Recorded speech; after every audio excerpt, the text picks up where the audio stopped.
Good morning student, welcome to Rankers ITPMT Academy YouTube channel. Student, my name is Rohit. Today's my chapter is the straight line and topic is shortest distance between two parallel lines. Student, इसके पहले वाले video lectures में हम लोग ने shortest distance between two skew lines पढ़ा था और इस वीडियो लेक्चर्स में हम लोग पढ़ेंगे shortest distance between two parallel lines. देखिए r vector equal to a1 plus lambda b vector is a first line, r vector equal to a2 plus mu b is a second line और both line parallel की condition क्या होंगे, b1 और b2 क्या होंगे, b के equal होगा तभी लाइन पैरेलल होंगी। तो देखिए फॉर पैरेलल लाइंस कंडीशन क्या होगी, b1 equal to b2 equal to b, यानी दोनों के DRS क्या होंगे, कोइंसिडेंट होंगे तभी होगा। ठीक है, तो देखिए इसको फाइंड आउट करने के लिए किस तरीके से करना होता है। देखिए ये लाइन L1 है और ये लाइन L2 है। r vector equal to a1 plus lambda b1 या लैम्डा b वेक्टर और यहाँ है r vector equal to a2 plus mu b vector. ठीक है, और देखिए यहाँ पर है ये इस पर परपेंडिकुलर है, इधर भी ये परपेंडिकुलर है। ठीक है, और बेटा यहाँ पर हम B पॉइंट लेंगे और यहाँ पर A पॉइंट लेंगे, ओरिजिन है ये, तो O से A तक का जो पोजीशन वेक्टर होगा वो होगा A1 वेक्टर, O से B तक का जो पोजीशन वेक्टर होगा वो A2 वेक्टर होगा। और अगर हम इसे ज्वाइन करेंगे बेटा A को B से, ठीक है, तो ये बनेगा AB वेक्टर। ठीक है, ये क्या बनेगा, AB वेक्टर, और AB वेक्टर इक्वल टू होता है OB माइनस OA, यानी ये वैल्यू हो जाएगी यहाँ से A2 माइनस A1। ठीक है, तो देखो बेटा अगर हम कहें ये AB है और लाइन L1 से थीटा एंगल सबटेंड करती है, तो देखिए थीटा इस टाइप से बनाएंगे। ठीक है, तो ये एंगल कितना हो जाएगा, पाई माइनस थीटा हो जाएगा। ठीक है, देखिए ना बेटा ये थीटा होगा, लाइन L1 के बीच में थीटा एंगल है और ये एंगल है, यानी this direction of B vector. ठीक है, और ये A2 माइनस A1, तो यहाँ इनके बीच का एंगल क्या लिया गया, थीटा। तो सबसे पहले अगर हम बेटा यूज करें तो देखिए इस ट्रायंगल में इसका नाम है A B और ये M, तो लिखेंगे इन ट्रायंगल ABM, बड़ा यहाँ हो जाएगा sine pi minus theta equal to BM upon AM, तो बेटा साइन थीटा इक्वल टू हो जाएगा BM अपॉन AM। तो बेटा यहाँ से BM की वैल्यू कितनी हो जाएगी, AM, BM इक्वल टू हो जाएगा AM साइन थीटा। ठीक है, दिस इज इक्वेशन नंबर 1। ठीक है, BM इक्वल टू हो जाएगा AM साइन थीटा। अब ध्यान से देखिए बेटा ये B वेक्टर है और ये AB वेक्टर है, तो अगर हम यहाँ पे क्रॉस प्रोडक्ट ले लें, यानी AB वेक्टर का B के साथ क्रॉस प्रोडक्ट, तो लिखेंगे because we have AB cross B vector mod is given by mod AB mod B sin theta. ठीक है, देखिए ना आप जानते हैं वेक्टर में ये क्रॉस प्रोडक्ट का फॉर्मूला है AB cross B equal to AB and B sin theta. तो बेटा यहाँ से देखिए ना, यहाँ पर ये जो वैल्यू आ रही है AB को लिख सकते हैं A2 माइनस A1, यहाँ पर A2 minus A1 cross B upon mod B, और ये AB है, तो यहाँ पर देखिए क्या बन रहा था, दिस अपॉन दिस, यानी ये यहाँ पर बेटा होगा AB। ठीक है, ये होगा AB, तो यहाँ हो जाएगा AB is a wrong, that is wrong. अब ये करेक्ट हुआ क्योंकि यहाँ पर देखिए पाई माइनस थीटा है तो दिस अपॉन दिस लेंगे, तो यहाँ आ जाएगा AB। तो AB साइन थीटा की वैल्यू को हम क्या लिख सकते हैं, BM। ठीक है, अगर हम इसको देखिए ना, ए बी साइन थीटा को हम यहाँ क्या लिख सकते हैं, बी एम वैक्टर। तो बेटा यहाँ आ जाएगा A B cross B equal to mod B vector, और इसको लिख सकते हैं बी एम। ठीक है, इस वैल्यू को क्या लिख सकते हैं, बी एम। तो यहाँ से बेटा बी एम की वैल्यू क्या आ जाएगी, बी एम आ जाएगा A B cross B upon mod cross B. तो बेटा बी एम जो है, ए बी को लिख सकते हैं A two minus A one cross B upon mod of B. तो this is a formula of shortest distance between two parallel lines, A two minus A one cross. देखिए अभी shortest distance between two skew lines में यहाँ पर dot था, तो यहाँ पर क्या है, क्रॉस। तो फॉर्मूला क्या हुआ, A two minus A one cross B upon mod B. This is a formula of distance between two parallel lines, shortest distance between two parallel lines. तो देखिए बेटा, ये फॉर्मूला आप इसमें कॉन्सेप्ट यूज़ कर सकते हैं, और डायरेक्टली क्वेश्चन कैसे पूछे जाते हैं वो एक एग्जांपल भी आपको बताते हैं। देखिए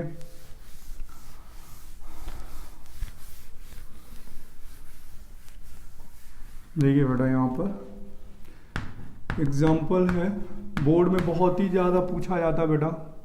find the shortest distance between two parallel lines, R vector equal to 2i plus 2j plus का k plus 3i plus 2j plus का k।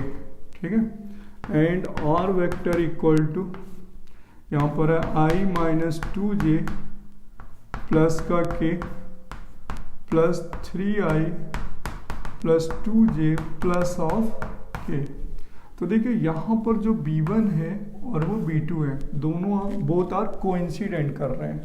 तो फॉर्मूले के अकॉर्डिंग क्या है, SD का फॉर्मूला क्या है, shorted distance between two parallel lines, formula है बेटा SD equal to A2 minus A1 cross B upon of mod of B. तो सबसे पहले हम A2 माइनस A1 का क्रॉस प्रोडक्ट निकालते हैं B के साथ।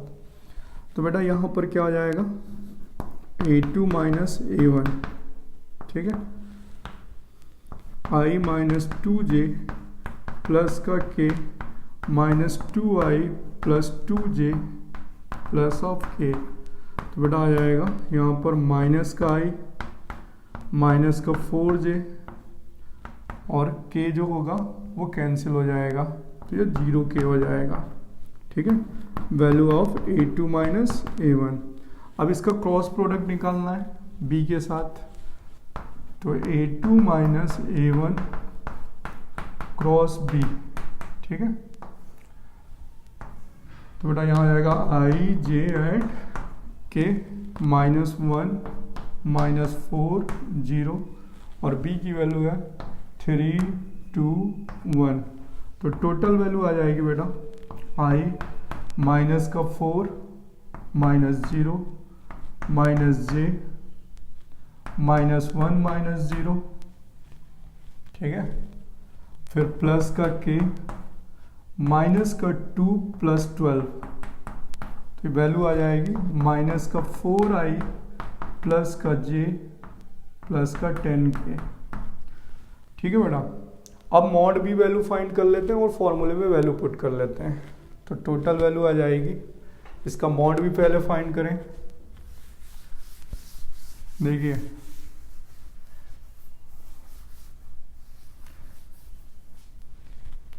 तो mod of A2 minus A1 cross B, mod value हो जाएगी बेटा यहाँ पर 16 प्लस 1 प्लस 100 यानी under root 117, and mod B की वैल्यू हो जाएगी बेटा under root 3 square plus 2 square plus 1 square 9 + 4 + 1 यानी √14।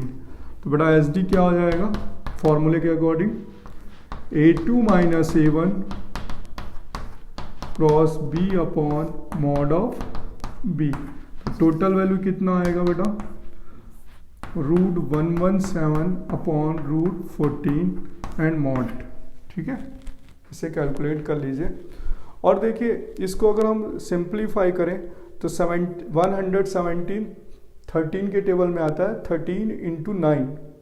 ठीक है, तो 3√13 यानी टोटल हो जाएगा 3√13 अपॉन √14 यूनिट।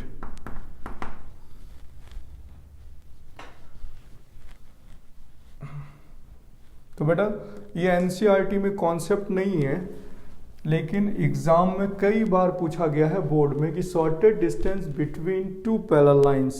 तो अगर लाइंस पैरेलल हैं तो फॉर्मूला डॉट की जगह क्या लगेगा, क्रॉस प्रोडक्ट लगेगा, right.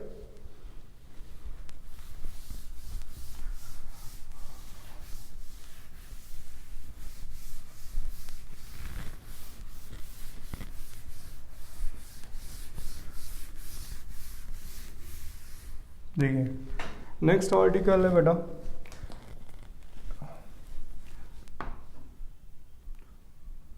Intersection point of two lines.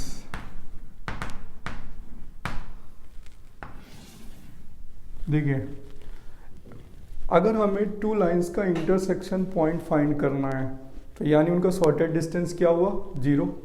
अगर टू लाइंस का शॉर्टेड डिस्टेंस 0 है तभी लाइंस क्या होंगी, सेम प्लेन पे लाइज करेंगी और उनका इंटरसेक्शन पॉइंट फाइंड आउट किया जा सकता है। तो देखिए लाइंस जब इंटरसेक्ट करती हैं तो ये इंटरसेक्शन पॉइंट है जिसे हमें फाइंड करना है। ठीक है, और ये L1 = 0 है और ये L2 = 0 है।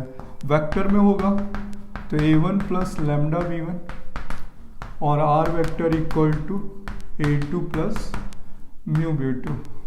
ठीक है, तो बेटा इसके ना 2 मेथड है, एक कार्टेशियन मेथड है और एक वेक्टर मेथड है। तो फर्स्ट देखिए, सबसे पहले ये दोनों लाइन का कॉमन पॉइंट हुआ ना, क्या हुआ, कॉमन पॉइंट हुआ इंटरसेक्शन पे।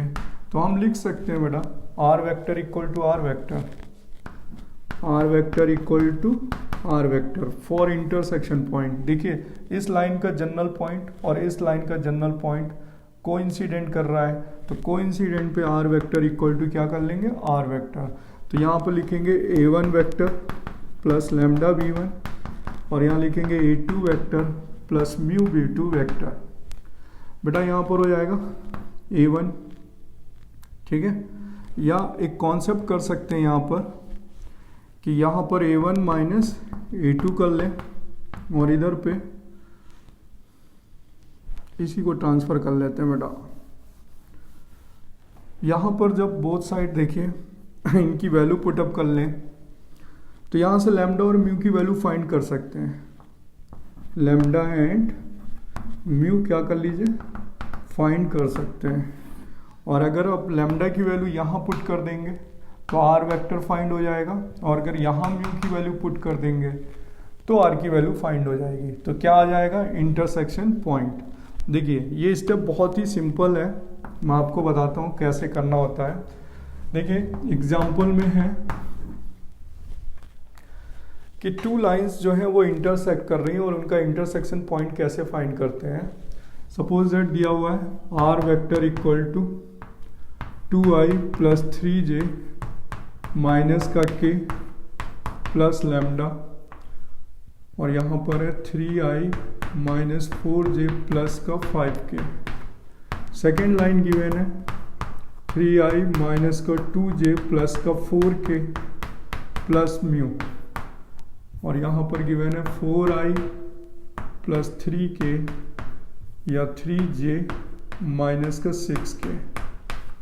तो बेटा देखिए जब लाइन इंटरसेक्ट करती हैं तो जो कॉमन पॉइंट होता है दोनों के लिए कोइंसिडेंट करता है। तो इंटरसेक्शन पॉइंट अगर आपको फाइंड करना है, फाइंड द इंटरसेक्शन पॉइंट, तो देखिए ये तो मेथड है वेक्टर मेथड, दूसरा मेथड है कार्टेशियन मेथड भी होता है। तो आप इसमें यूज कर लीजिए R vector equal to R vector. तो देखिए क्या हो जाएगा, 2i प्लस 3j माइनस का k plus lambda 3i minus का 4j प्लस का 5k equal to 3i minus 2j plus 4k plus mu 4i plus 3j minus का 6k। तो बेटा यहाँ पर i कॉमन ले लेते हैं, तो बनेगा 2 प्लस 3 लैम्डा, j कॉमन तो 3 माइनस 4 लैम्डा, k कॉमन तो -1 प्लस 5 लैम्डा। ये लेफ्ट का हो गया i j के। राइट में करते हैं तो यहाँ जाएगा i 3 plus 4 mu plus j minus 2 plus 3 mu और प्लस k कॉमन ले लेते हैं तो 4 माइनस 6 म्यू। अब बेटा i का कोफिशिएंट इक्वल कर दें j का j से, k का k से, तो इक्वेशंस आ जाएंगे 2 plus 3 lambda equal to 3 plus 4 mu. ठीक है, दूसरी बनेगी 3 minus 4 lambda equal to minus 2 plus 3 mu. ठीक है, नेक्स्ट बनेगी -1 plus 5 lambda equal to 4 minus 6 mu. अब इससे लैम्डा और म्यू की वैल्यू फाइंड हो जाएंगी। अब देखिए यहाँ पर इसको सॉल्व करते हैं तो इक्वेशन बन रही 3 lambda minus 4 mu equal to 1 और यहाँ से बन रही है -4 lambda minus 3 mu equal to -5। बड़ा यहाँ से लैम्डा और म्यू की वैल्यू फाइंड कर लीजिए। ठीक है, क्या फाइंड हो जाएगा, लैम्डा और म्यू की वैल्यू। तो इसमें आप क्या करेंगे, 4 का मल्टीप्लाई कर लें और इसमें 3 का मल्टीप्लाई कर लें, कोफिशिएंट इक्वल हो जाएंगे। इसमें आप 4 का मल्टीप्लाई कर लें और इसमें 3 का, तो टोटल देखिए कितना आंसर आएगा, 12 lambda minus 16 mu equal to 4, 12 lambda minus 9 mu equal to -15 minus. ठीक है, ये माइनस है तो बेटा ये कैंसिल हो जाएगा, माइनस का 25 म्यू इक्वल टू -11, तो म्यू की वैल्यू आ गई 11/25। ठीक है, अब म्यू की वैल्यू पुट कर लेंगे तो लैम्डा फाइंड हो जाएगा। अब बेटा आंसर आपको फाइंड करना है तो या तो लैम्डा की वैल्यू आप निकाल कर यहाँ रख लें, आंसर आ जाएगा, और म्यू की वैल्यू अगर आप यहाँ रख लेंगे तो भी आंसर हो जाएगा। लेकिन दो आंसर नहीं आएंगे, सेम आंसर आएगा क्योंकि कॉमन पॉइंट एक ही है, एक ही पॉइंट पे कट कर रहा है। देखिए दो लाइन एक ही पॉइंट पे इंटरसेक्ट कर रही हैं, चाहे आप लैम्डा की वैल्यू पुट करें तो ये पॉइंट सेम आएगा, म्यू की वैल्यू पुट करें तब भी ये आंसर सेम आएगा। दो डिस्टिंक्ट आंसर नहीं आ सकते। लैम्डा और म्यू की वैल्यू अपनी अपनी इक्वेशंस पे रखने से आंसर एलसीएम लेने के बाद उनका पॉइंट कोइंसिडेंट करेगा। ठीक है, तो बेटा ये तो वेक्टर मेथड था। अब इसी को कार्टेशियन मेथड में कैसे करते हैं,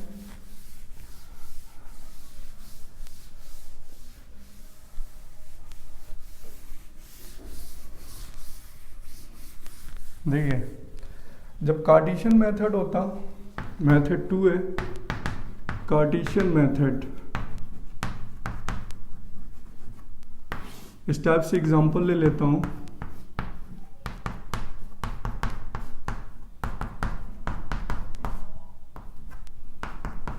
ये L1 है, ठीक है, और L2 गिवन है। L2 is x plus upon 3 y minus 1 upon 2 z minus 1 upon 4 या यहाँ पर 5 म्यू। तो देखिए जिस पॉइंट पे लाइंस इंटरसेक्ट करेंगी वो पॉइंट्स क्या होता है, कोइंसिडेंट करता है। तो यहाँ से x की वैल्यू आ जाएगी 2 लैम्डा प्लस 1, y की वैल्यू 3 लैम्डा माइनस 1 और z की वैल्यू 4 लैम्डा माइनस 1। ये इंटरसेक्शन पॉइंट आ गया बेटा। अब सेकेंड लाइन से अगर यूज़ करेंगे तो x की वैल्यू 3 म्यू माइनस 1, y की वैल्यू 2 म्यू प्लस 1, z की वैल्यू 5 म्यू प्लस 1। ये भी इंटरसेक्शन पॉइंट है क्योंकि लाइंस जो हैं वो सेम पॉइंट पे इंटरसेक्ट करेंगी, इसलिए दो पॉइंट नहीं हो सकते, सेम पॉइंट कोइंसिडेंट होगा। अब ये वाला x इस वाले x के इक्वल कर देते हैं, तो x equal to x 2 lambda plus 1 equal to 3 mu minus 1, तो 2 lambda minus 3 mu equal to minus 2, y equal to y कर दें तो 3 लैम्डा माइनस 1 2 म्यू प्लस 1, तो 3 lambda minus 2 mu equal to 2, z equal to z कर देते हैं तो आएगा 4 lambda minus 1 5 mu plus 1, 4 lambda minus equal to 2। But अब इनसे लैम्डा और म्यू फाइंड कर लें, आप यहाँ से लैम्डा फाइंड कर सकते हैं एंड म्यू भी फाइंड कर सकते हैं, ठीक है। अगर आप लैम्डा की वैल्यू यहाँ पुट करेंगे तो आंसर आ जाएगा इंटरसेक्शन पॉइंट ऑफ 2 लाइंस, और म्यू की वैल्यू यहाँ रखेंगे तो भी यही आंसर आएगा सेम, क्योंकि लैम्डा और म्यू की वैल्यू तो डिफरेंट होगी बट पॉइंट सेम होगा, ठीक है। तो ये था बेटा intersection point of 2 skew lines. अब हम नेक्स्ट वीडियो लेक्चर्स में पढ़ने वाले हैं image foot of perpendicular and distance from point of the line. देखिए ये जो आर्टिकल है डिस्टेंस निकालना पॉइंट से लाइन के लिए बहुत ही इंपॉर्टेंट है, फुट ऑफ परपेंडिकुलर भी और इमेज भी।